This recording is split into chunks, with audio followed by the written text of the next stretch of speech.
Always on call and ready to go, the gleaming red mega machines of the fire service are familiar to us all. With their sirens blaring and blue lights flashing, they waste no time on their way to the scene.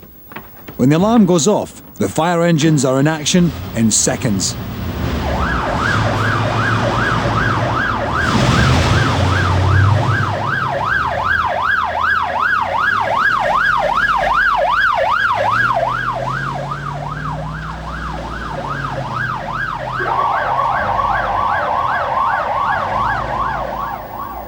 Firefighters must always be on red alert, and they must test their equipment regularly. Practice is really important, and here at Leicester, fire drill plays a major part in normal day-to-day duties between real emergencies.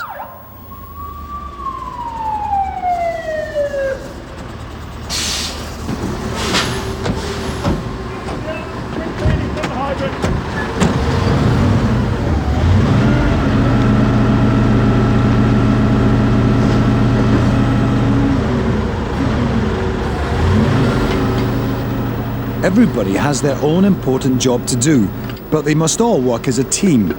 Discipline and obeying commands make the job safer for all concerned. Routines are practiced again and again to make sure they are done just right.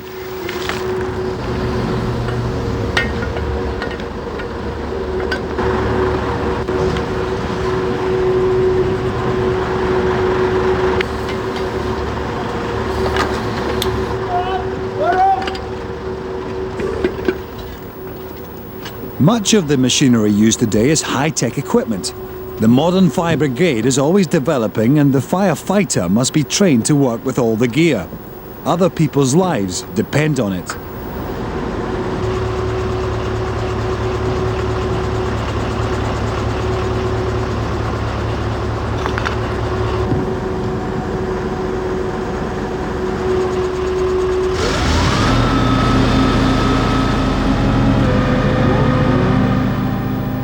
The ground crew may be behind you, you may be strapped in, you know your job through years of experience, but it still takes a lot of nerve and a good head for height to work at the top of a turntable ladder.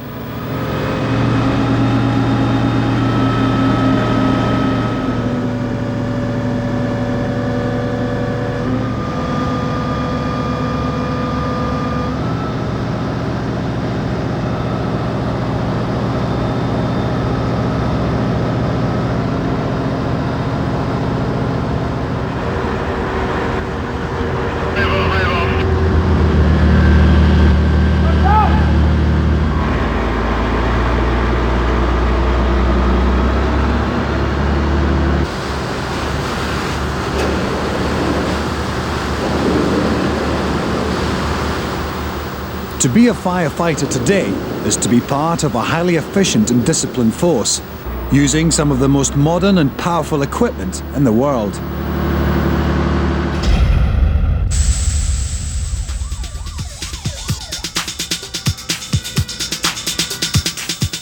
Rescue skills must be kept at top level with constant training and practice. The Fire Service College here at Moreton and Marsh, Gloucestershire, trains over 6,000 students a year from brigades all over the world. They've created pretend railways, motorways, houses, and even industrial tower blocks, where emergency situations are made as real as possible.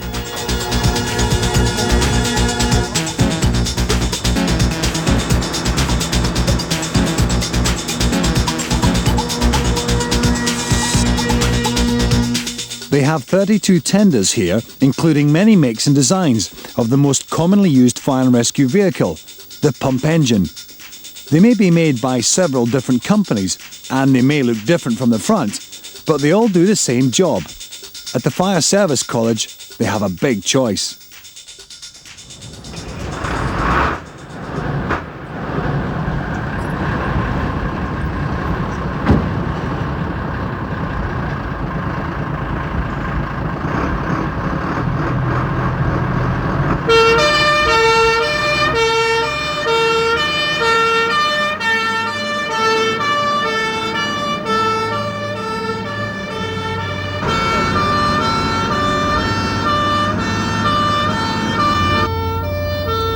The pump engine is the workhorse of the service. It is the basic all-round vehicle and can be fitted out for specialist tasks. This appliance is most generally used as a water tender ladder rescue vehicle, but rather like a Swiss Army knife, when you open up the sides, there are tools for all incidents. They carry 3 types of ladder. The longest is 13.5 metres. It comes in 3 sections and needs 4 men to use it. The crew includes a driver, the commander, and between 2 and 4 firefighters. This Leyland Carmichael 180 Turbo carries 1,800 litres of water and can go at 145 kilometres an hour. Every time the brigade is called out, the chances are you'll see one of the many makes of pump engine racing to the scene.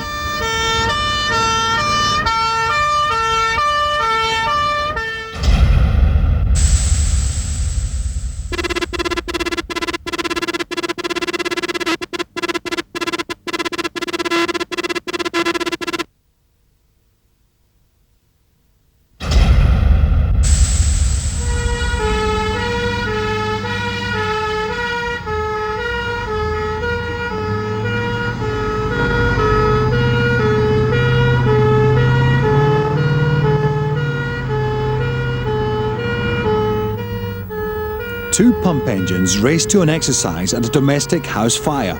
Even in practice, they have to respond as if it was the real thing.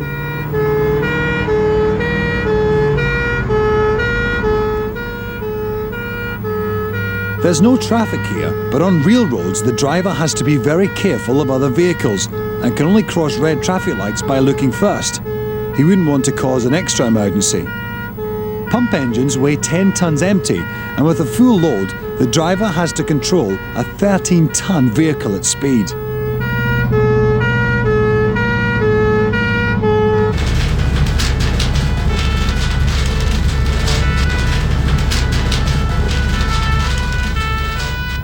Moreton is the one place where in practice the flames are real.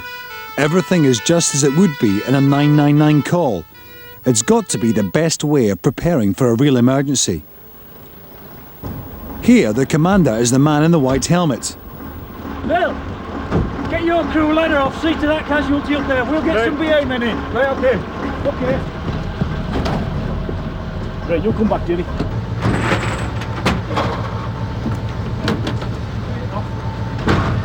Right, okay. Come on down. Hold it, boys, hold it. Yeah. Okay.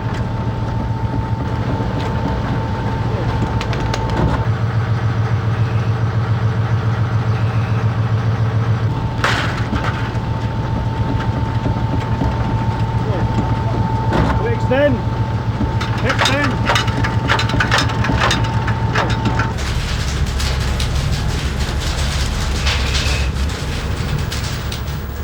Teamwork is essential because conditions at an incident will be dangerous, hot, smoky and dark, and any person caught inside will be frightened. Firefighters are trained to be calm. Right, we go.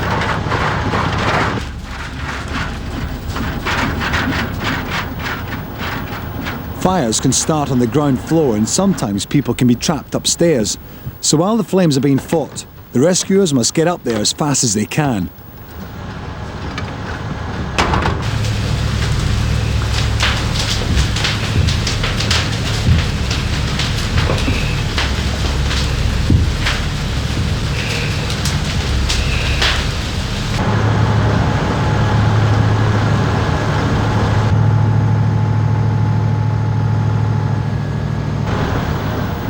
The staircase may be burned out, and the only way of escape is from the roof. Firefighters need to be fit because in a roof rescue, they may have to use the famous fireman's lift.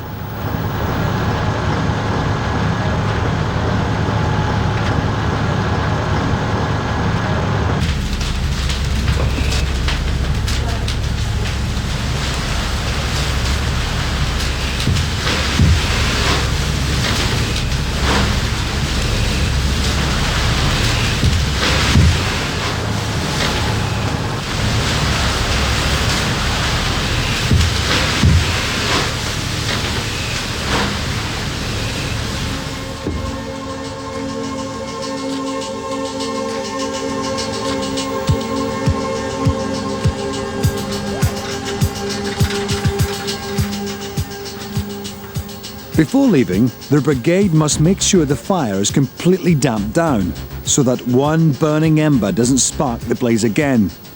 All the gear must be put back in exactly the right place, ready for the next emergency. Only when all the final checks have been made and the ladders secured can the pump engine prepare to leave the scene.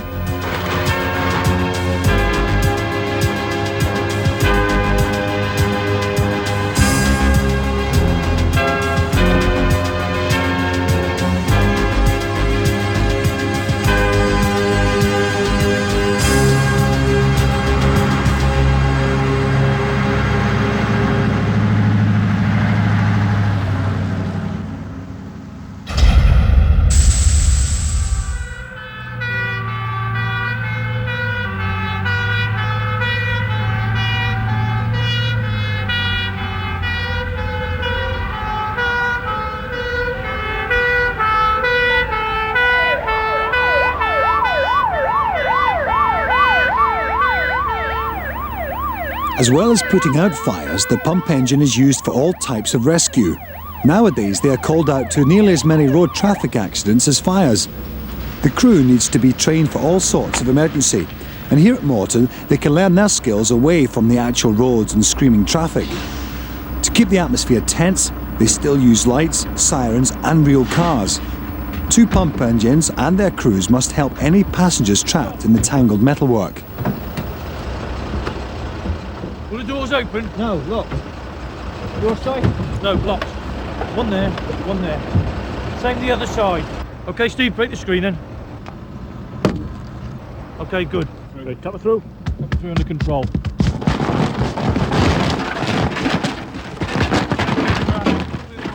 Frame as well. Right, let's have a long spine board in. Right, when he comes back, just support him, put the spine board across here, and then we can put Graham onto it. Just support this end. Graham, shove your helmet in. Let's get you in around our casualty as soon as we can. Okay, get your head down. Slide him in. Alright. The casualties may be dummies, but the firefighters treat them just as they would a real person. Okay, ease him back up into an eyes forward position. Let's have the windows down, take the front screen out. Steve.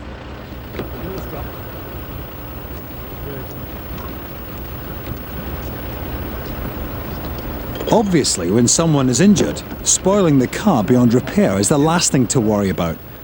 It's the person who matters. In a case like this, when the driver is trapped, the fire brigade often decide the best way to free him or her is to remove the roof. To use the cutters without splintering more glass, they need to take the windscreen out. And to shield their eyes, they all have to wear protective goggles. Okay, lift it clear, put it underneath the car out the way. Yeah. Same with the rubber seal. Simon, can you come in and give me a hand with the oxygen? Yeah. Now, with better access to the casualty, the team can give first aid. Put that around our casualty. Fellas, as soon as you got the oxygen and collar on, then we'll have the roof off.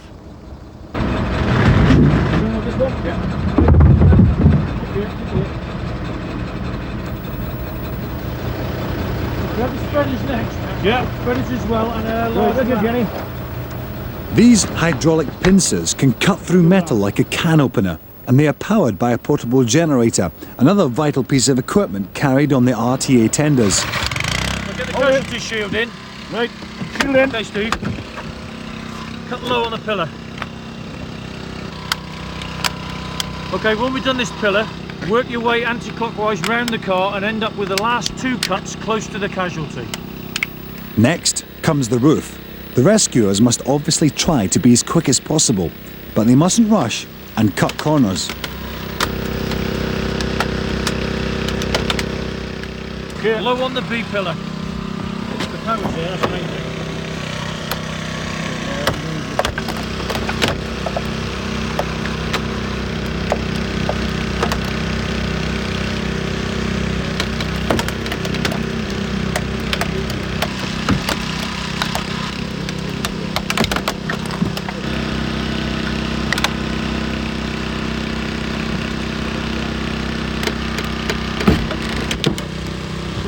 Okay, got it. Hold there. Steve, take over from me here. Mick. Come down there. Steve, use the spreaders, crush the wing there to open up that gap. Get the spreaders in and let's take the door away. Okay, let's go for it.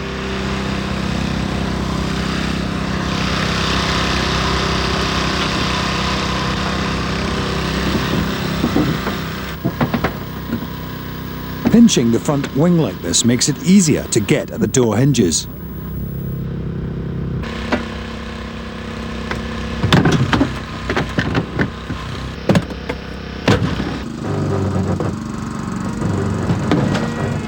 Okay, take the side away.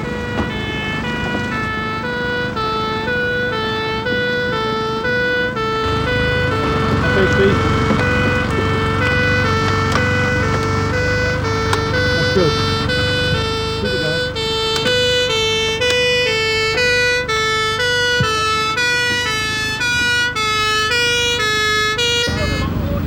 The fire brigade always works closely with the other emergency services, and it won't be long before the driver is free. On a genuine motorway incident, both the pump engines and the ambulances would try to park so that they don't get in the way. In order to keep the traffic flowing freely, where possible, they keep at least one lane open.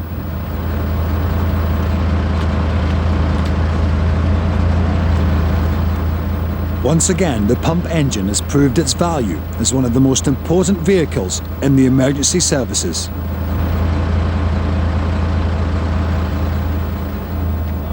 Before leaving the scene, the fireman will tidy up broken glass and put sand on any oil spills to stop another accident happening, while other services will remove the smashed cars.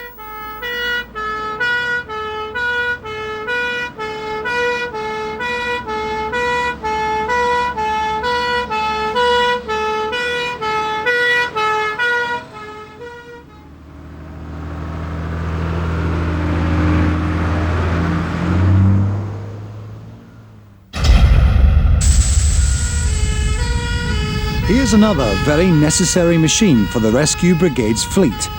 The Chemical Incident Unit may not look much, but it holds special equipment for dealing with situations where there is danger of acid or poison polluting the water, ground, or air.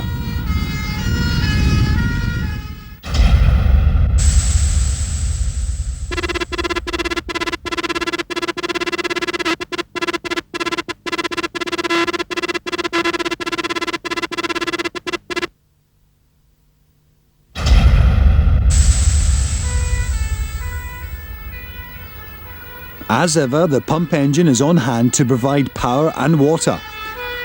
Here at the college, they have old chemical rail tankers to rehearse incidents. The fire service often has to gain access to other transport systems.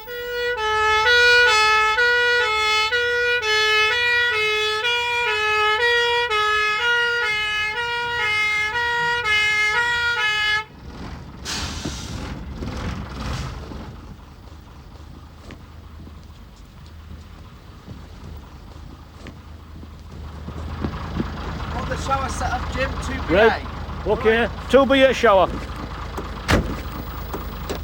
Okay, decontamination shower unit. One of the college instructors runs through procedures with a colleague as they set up the unit.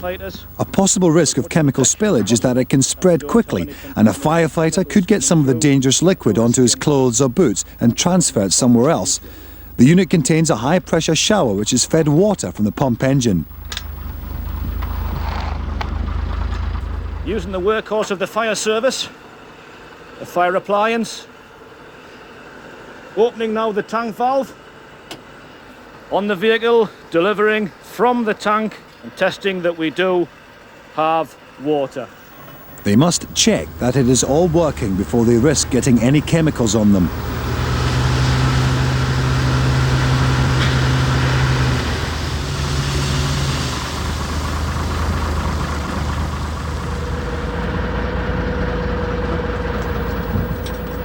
The team must wear full protective clothing and be safe from both liquids or any poisonous gases that may be leaking. These suits aren't easy to get into, and to make sure they are fully sealed in, the firefighters help each other dress. Oxygen masks are standard, as the suits are airtight. The end result is just like a spacesuit.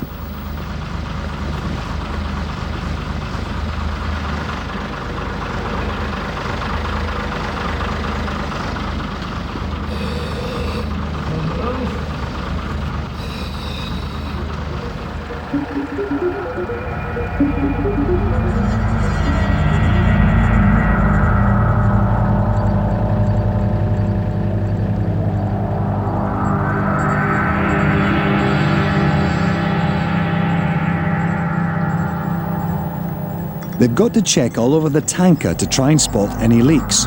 They'll also be looking for labels or markings which could let them know what chemical the tanker is carrying. Some are more dangerous than others. Leaked gas is invisible and acid can look just like water. Wherever gases or chemicals are concerned, the professionals must be called in. Very often the danger turns out to be small, but the emergency services can never be too careful.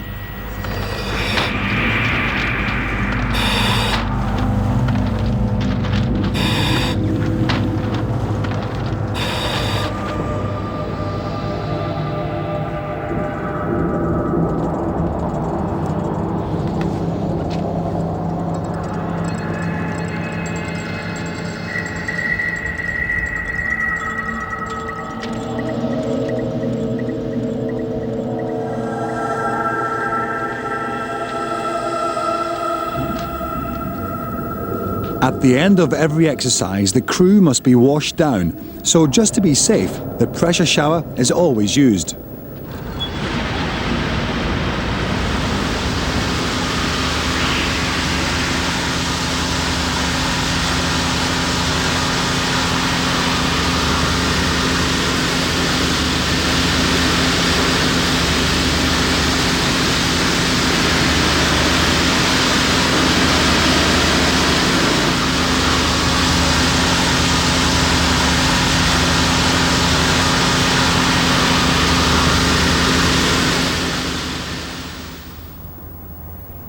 The Chemical Incident Unit is packed with really modern equipment to deal with today's pollution problems.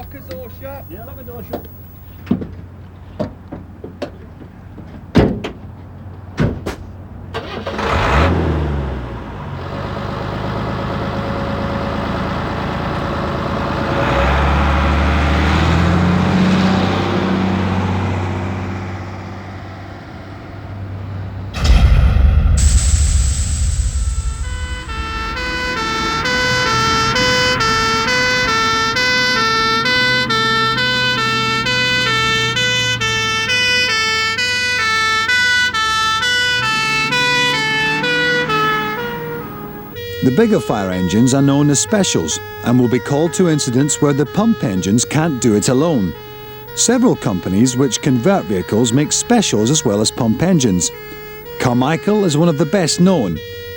All these mega machines are based on an ordinary lorry with the cabins and lockers specially designed. The turntable ladder is hydraulically powered and when parked can turn 360 degrees and extend to over 30 meters. The reason ladders were made longer and longer is because buildings became higher and higher.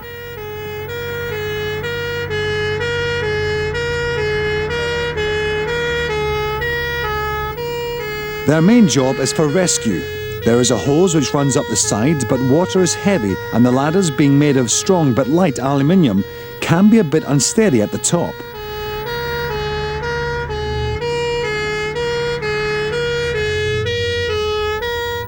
Normally, a turntable ladder would have a three-man crew, with a commander, base operator, and the one on the end of the ladder.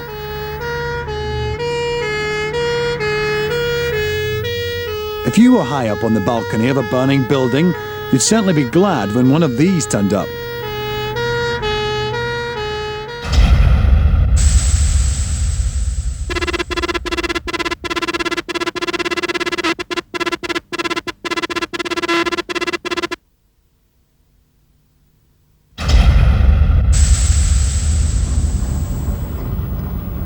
Another type of special is the hydraulic platform. Here, a Simon Snorkel SS220 is mounted on a Saxon Dodge G16 body. It can only carry 3 in its basket, so it would take rather a long time to rescue a lot of people. But unlike the turntable ladder, it is fully stable for spraying water right at the end of its 22-metre reach.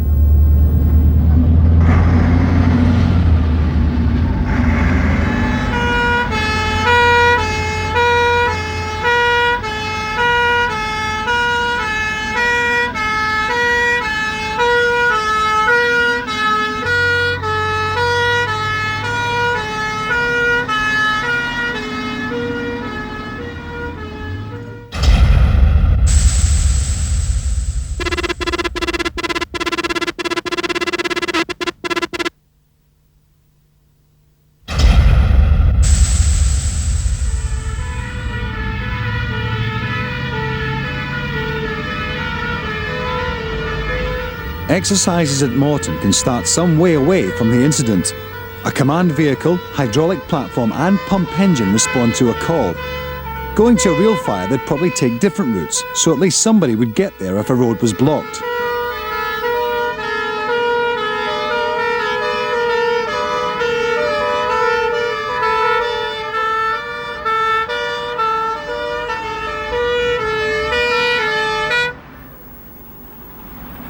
This drill needs the platform for an emergency at the industrial tower block.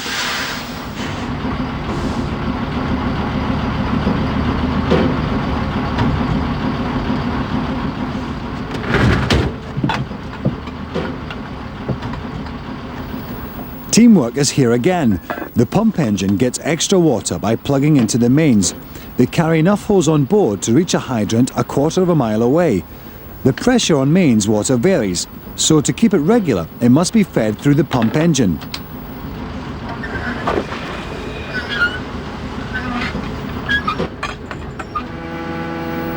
So that it is really stable at the top, the platform has special legs which pop out at the side. This makes the base wider and stops any chance of toppling over, even on very windy days.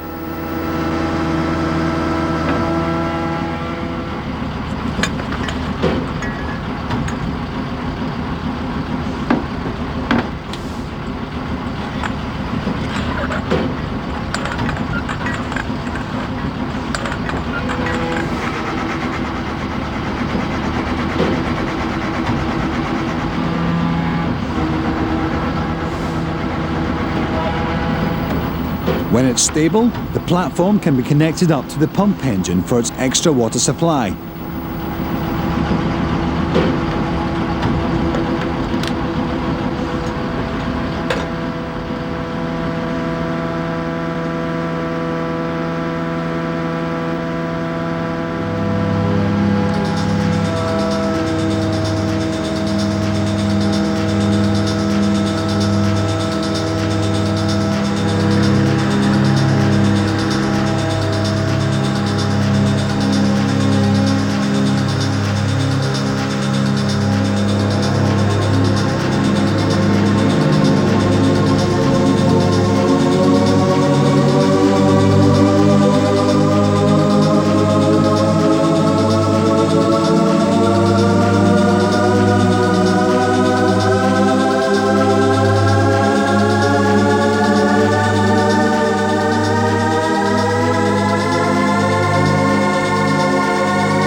Way above the ground, the firefighter's on his own with a job to do.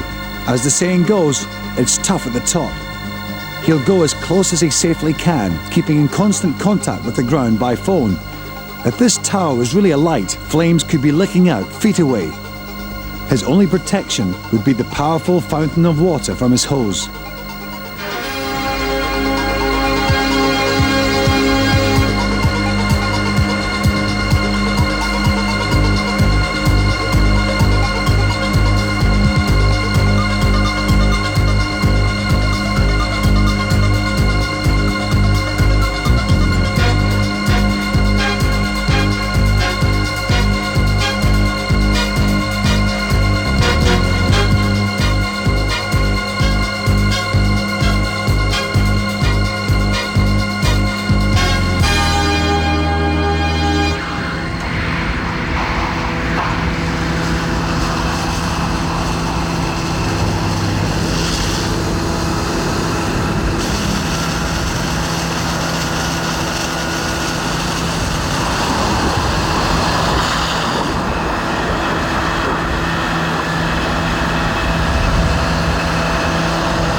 platform can squat in 1 minute the same amount of water as 10 full baths. But this jet must be controlled because the power could damage the inside as much as the fire. The platform even has a drenching system of its own to make sure it doesn't get too hot near the fire. Keeping cool is part of the job for men and machines.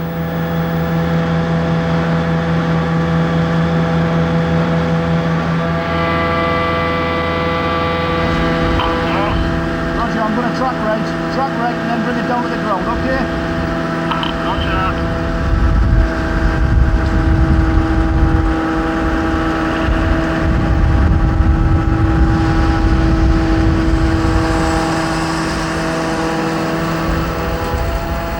The fingertip controls bring the basket down.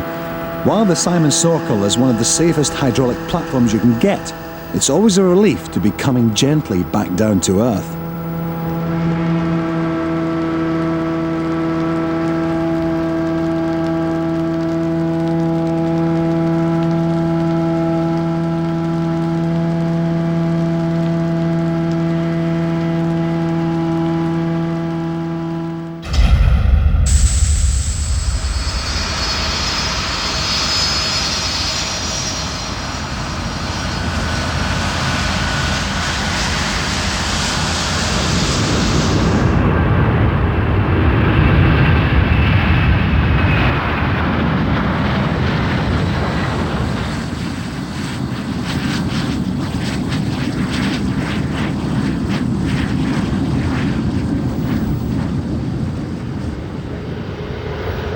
London's Heathrow is the busiest international airport in the world.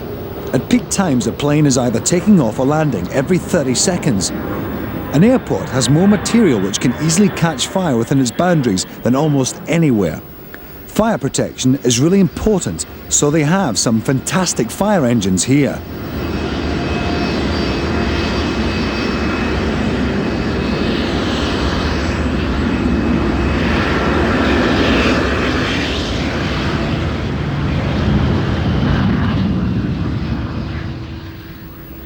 Heathrow has a new custom-built fire centre with its own control tower.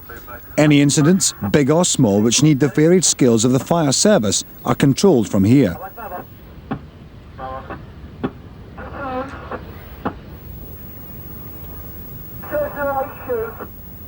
Luckily, actual plane crashes are very rare, but firefighters use extremely realistic practice drills. For exercise, Trident aircraft, starboard engine when alight.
The biggest machine at Heathrow is the Carmichael Cobra 6x6 Airport Crash Fire Rescue Vehicle. It is six-wheeled, rear-engined, and can accelerate from 0 to 80 kilometers an hour in 34 seconds. It can spray foam up to 60 metres from its monitor, which can be reached by a crew member while they're going along. There are also 2 foam hand lines kept in the lockers on either side of the vehicle. The Siren is the more American-style warbler, and the whole machine would cost about £250,000.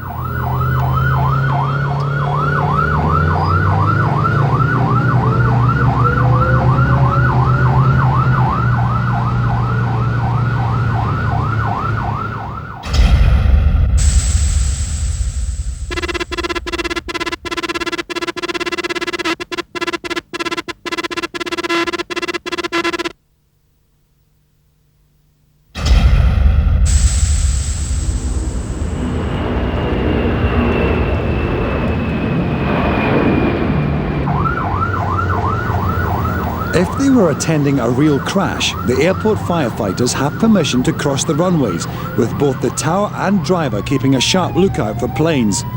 Within the airport perimeter, the fire services must reach any incident in under 3 minutes.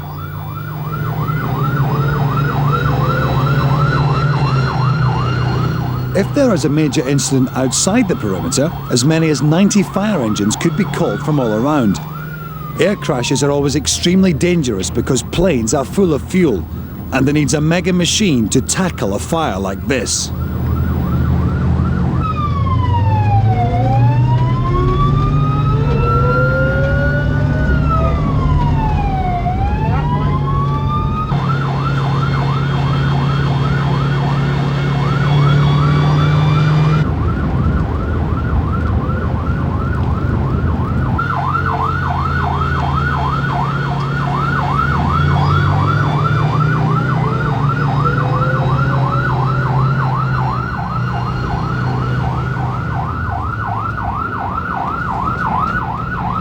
Okay, Jim, I'm going to go upstairs.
Foam is an ideal material for use in airport fires.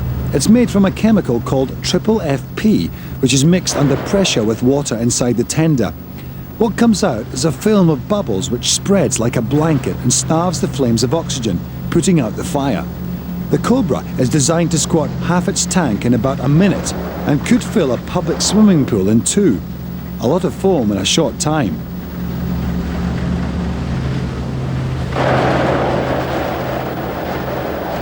The steaming bodywork still needs the final flushes of foam to dampen the debris. When it's all over, the bubbles will drain harmlessly away.